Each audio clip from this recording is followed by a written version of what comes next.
Hey, I'm sitting at the football stadium at the Oaks. The last time we were here as a church, it was one Sunday. It was in the middle of our series on the DNA of a disciple.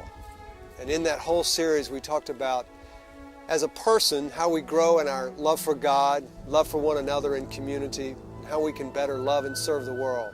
Then we talked about how we can do that as a church, and we can join in together.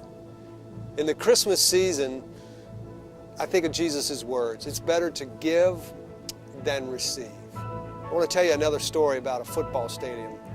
My family was invited to go out on the football field before a game this fall. It was really exciting. I thought my boys would enjoy it. I think I enjoyed it more than they did.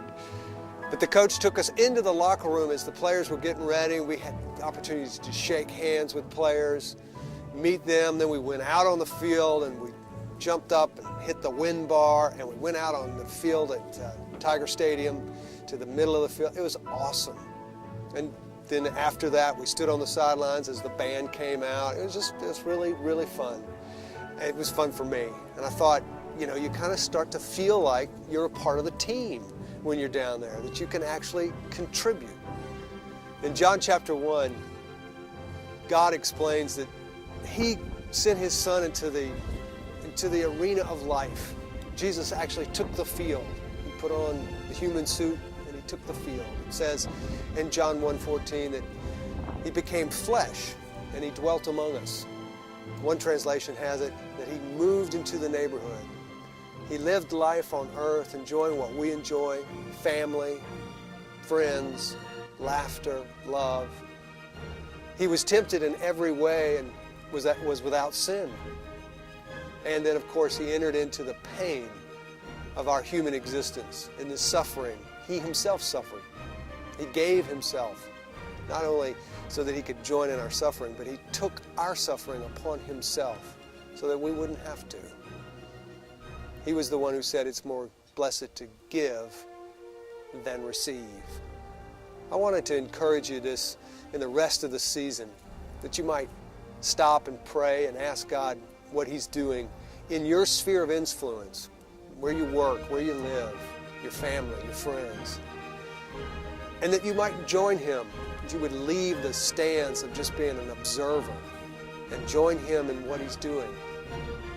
And then as a community group, that you might together ask each other and pray to the Lord and say, how can we better serve each other during this Christmas season and give ourselves to each other? And as a group, how might we give ourselves to the communities, to our neighborhood, to Baton Rouge? Leave the stands of individualism and join God in what He's doing. Finally, I'd encourage you to consider how you can support the ministries of the chapel, leaving the stand, so to speak, the stands of consumerism that so beat on our door during the Christmas season, and join God in what He's doing through our church, around the world, on the campus, and in our community. When you do, you will then experience the truth of Jesus' words, it's more blessed to give than receive. And when you do, you'll get to join God and His great gift of Christ to this world. Jesus said, I've come to serve the world, not to be served, and to give my life as a ransom for many.